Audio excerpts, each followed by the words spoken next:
Hello everyone and welcome back to English with Kayleigh. In today's video we're going to take a look at another one of Ted Hughes's poems. This one is entitled Cat and Mouse. As I said in my previous video, this is going to be on the GCSE syllabus from 2023 for Cambridge. But again, very important if you are studying English literature at school, especially in Key Stage 4 and possibly even Key Stage 5. So just like we did with the previous poem, I'll read the poem first, then we'll take a look through the summary and some of the themes that are explored, and then we'll get into the sectional analysis of each part of the poem. So, Cat and Mouse by Ted Hughes. On the sheep-cropped summit, under hot sun, the mouse crouched, staring at the chance it dared not take. Time and a world too old to alter. The 5-mile prospect, woods, villages, farms hummed its heavy heat stupor of life. Whether to 2 feet or 4, how are prayers contracted, whether in God's eye or the eye of a cat. Very short poem there. So let's just take a look at a summary of what's happening throughout the poem, throughout the story that's being told. So first of all, we see the countryside and we see a hill that has been chewed upon by the sheep that are there. We get this sense that there's blazing sunshine, it's a particularly hot day in the country. And then we see a small mouse that is cowering and appears to be wanting to run out into the open, but it seems too scared to do so. Then the poem slightly shifts in terms of what is the focus, and all of a sudden we look at time and the world, and the speaker reflects that time and the world are too ancient to change. So we see the view from the hill and almost the 5-mile dash to the town, so that, you know, the prospect of what the mouse is going to be facing. And then we get the image of an unconscious world which is heavy with heat. And then the final part of the poem moves into a more religious, there's more of a religious theme in the last part of the poem when the speaker talks of prayer. So we see humans and animals pray alike. The humans with the idea of praying to God, and then of course the animals and the mouse in particular praying that the cat will not catch them. So what themes are explored in Cat and Mouse? Well, the first one, of course, is nature. This is something that we see is very prevalent to Hughes's work.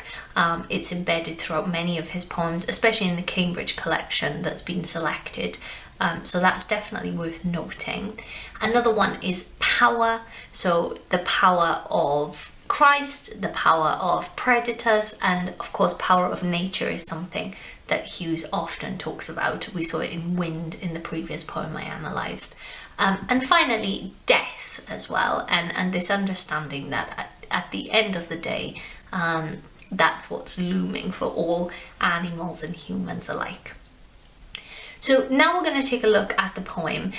You have to be quite careful because I think some websites would say that this poem is split into 3 stanzas, but actually it's 1 stanza, but of course it's broken into these almost 3 sections. So we'll take a look at it section by section as opposed to stanza by stanza because it is actually 1. So the first part, the first section, on the sheep-cropped summit, under hot sun, the mouse crouched, staring out the chance it dared not take. First of all, the first thing to say is that this is 1 sentence. And this is really much a reflection of the continuation of time and natural order, and also the situation the mouse is currently facing. We're right there with the animal, almost experiencing this tension and horror that it's facing. On the sheep-cropped summit, so here we have this beautiful imagery. I think on first glance, maybe many people wouldn't choose this to be part of their analysis, seeing that it's just mentioned once, But I think the reason Hughes has done this is to really show the ancient instinct of animals and of natural order within the world. This is what sheep have always done. And this, of course, links very, very much to the themes of the poem of nature and death and how things have a certain way. It's not something that changes. So even though it may seem insignificant, straight away Hughes is really painting this picture. Okay, what is this poem going to be about? Under hot sun. So here we start to get this sense of anxiety. It's hot, it's sticky, it's tense. We have assonance of the un sound, so from summit, su, un, under, and then sun. It all adds to the tension that's building. So there's heat, it's hot, and it's stressful. The mouse crouched. Now this is actually the first verb within the poem, so this really creates suspense for the readers, and when we are introduced to the subject of the poem, the mouse, we see him crouching. So we've got the assonance of the ow sound, mow, crow, crouched. Again, giving the sense of discomfort, anxiety, and cowering. So we're wondering what's happening. Staring out the chance it dared not take. So we have enjambment here within the sentence. And within the section, and this really goes to mimic the anxiety of the mouse. The readers, we're almost questioning, what is it going to do? It's looking at its chance, but what decision is it going to make? And of course, it dared not take. So it senses an opportunity, but something is telling it to hold back. And again, this goes back to the natural order of the world and the way the world's always been. Humans and animals alike have these instincts of what we should and shouldn't do. We see caesareas used throughout this section. Okay, so the commas after summit, sun, crouched. And this again is used to mimic the state of the mouse, this stop-start pace of the poem reflects the mouse in its attempt to cross the field or cross the country.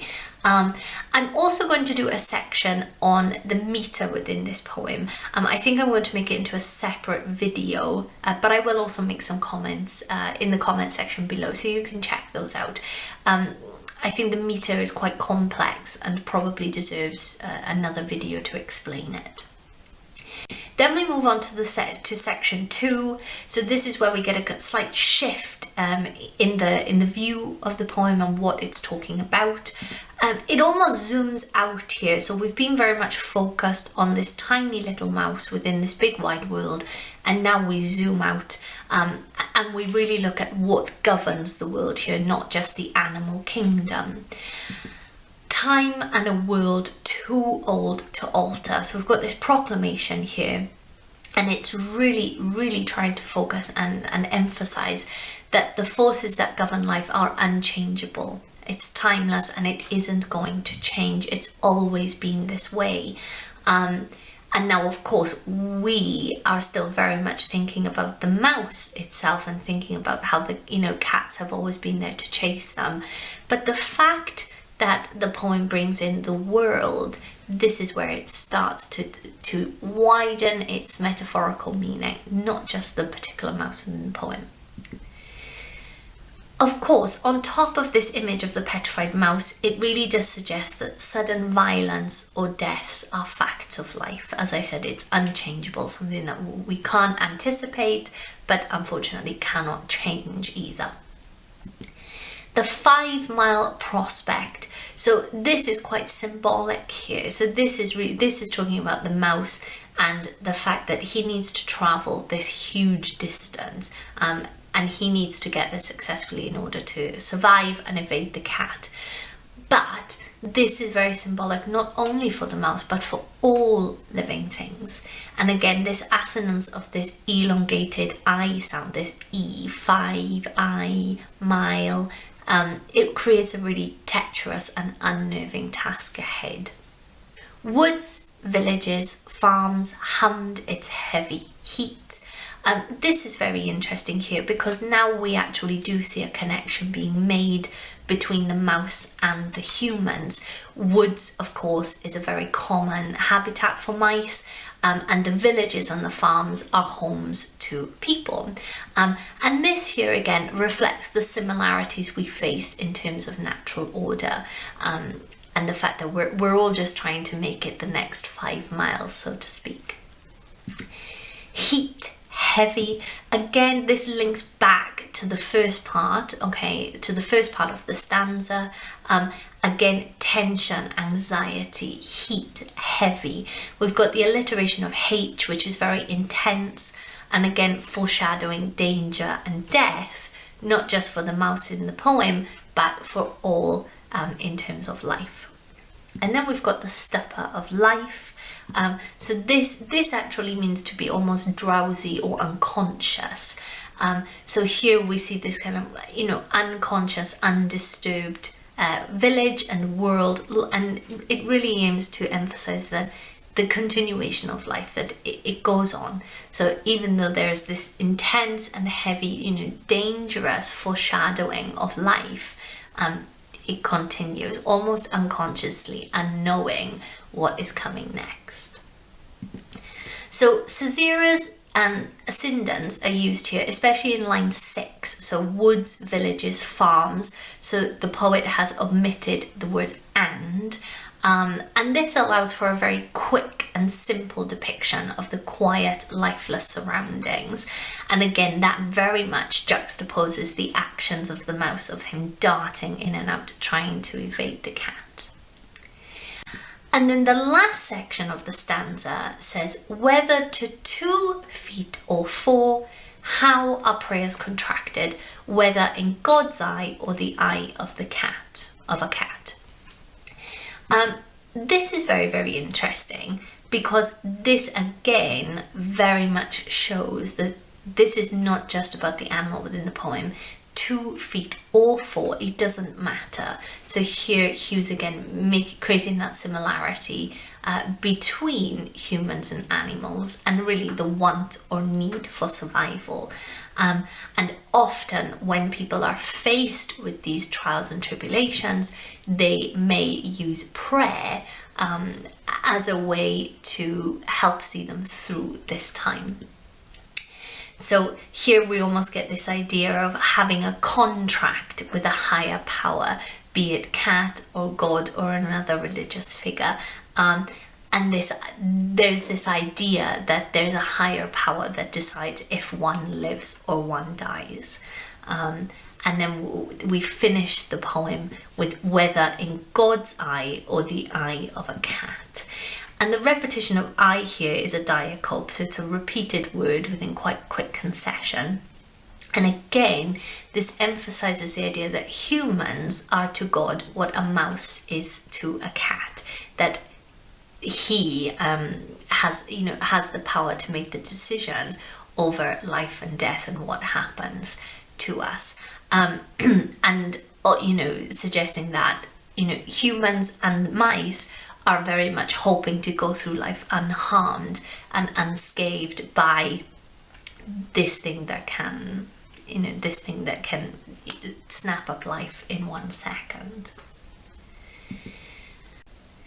So if we move now to the form, the meter and the rhyme of the poem, so the form is of course in free verse. As I said, we have one stanza here with 3 distinct sections. We've got a tercet, then a quatrain, and then a tercet to finish. And again, the form is very much unpredictable and much like the dangers of life and the mouse and the journey that he's on. The meter is in free verse. It's very spontaneous, and again, this is almost a reflection of one particular moment of time. But again, the spontaneity and the lack of rhyme, which we'll talk about now, again mimics that kind of darting journey of the mouse throughout the countryside. So then for the rhyme, of course there's no rhyme scheme here because rhyme can often suggest harmony and a feeling of knowing what's coming. But in cat and mouse, no one knows what the future holds. And this is obviously also very reflective, the stop-start motions of the mouse itself. So I really hope that this video has helped you. As I said, I will leave some comments about the meter in the comment section, but I do plan on making a video about it because it's quite complex within this poem. So please don't forget to like and subscribe, and if you hit the notification bell, you'll see when that video is posted as well. So thanks very much for watching, guys, and I'll catch you in the next one.